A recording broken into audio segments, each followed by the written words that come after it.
Banana लीफच्या तिकडे आले. हे लेडीज लोकांचा टोलका बघा. बोरीवलीमध्ये एक नवीन तुलसलाट चालू आहे. हे सर्व जातात दुकानात, दोघे बोलतात, बाकी तिघे आतमधून चोरी करतात.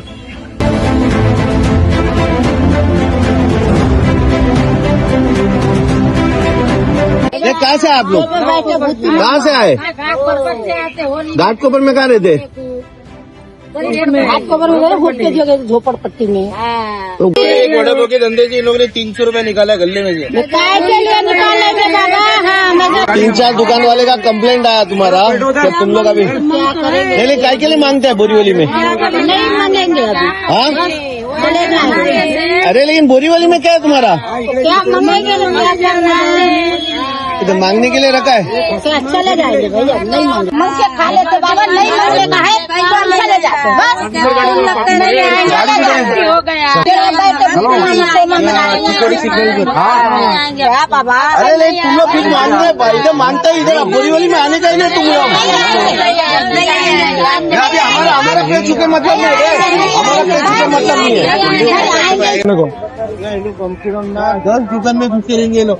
मैं तुमको बताया कौन सा मुझे दुकान। बाबा ये खरत वड़ा पाव के इधर बाइक में हाथ डाल लीजिएगा ना लड़की के, क्या डाला तूने? हाँ बोल. नमस्कार, शिवानंद शेट्टी. आज पुन्हा एक नवीन मुद्दा घेऊन आलोय. हे कोणता समाज बोला? गेरा समाज. ते आलेत आणि कमीत कमी एक 8 लोकांचा एक गँग होता. प्रत्येक दुकानात आतमध्ये शिरतात, दोघे बोलतात, दोघे भांडण करतात. पाठीमागे जे ते 4 आहे ते काय सामान काय भेटतं ते येऊन आतमध्ये टाकतात. माझा मित्र सोनू आणि त्याचा कुणाल भोईर एक तासापासून पाठलाग करत होते आणि मला सांगितलं. मी पण त्यांच्यासोबत पाठलाग करत होतो. आणि आता यांना डोमेस्टिक एक्सप्रेस लिंक रोड आपला बोरीवली चिकोवाडीमध्ये त्यांना आम्ही धरला आहे आणि पोलिसांना तत्काळ कॉल केला. तर ते म्हणतात घाटकोपरमध्ये राहतात. तिकडे होलीचा होलीसाठी ते मागतात, ते डोनेशन मागायला आलेत आणि ते असं सांगतात. पण यांचं ते बिहेव बघून तर आम्हाला वाटत नाही का हे होली मागायला आले.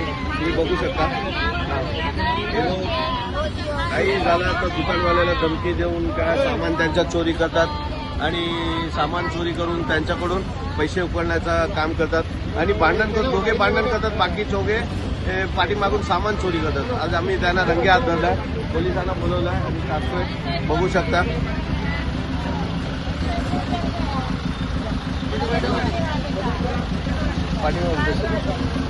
या तुम्ही पण या.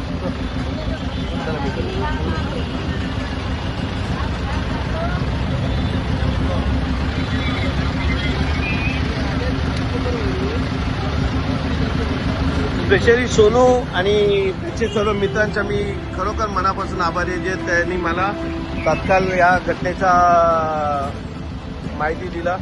धन्यवाद.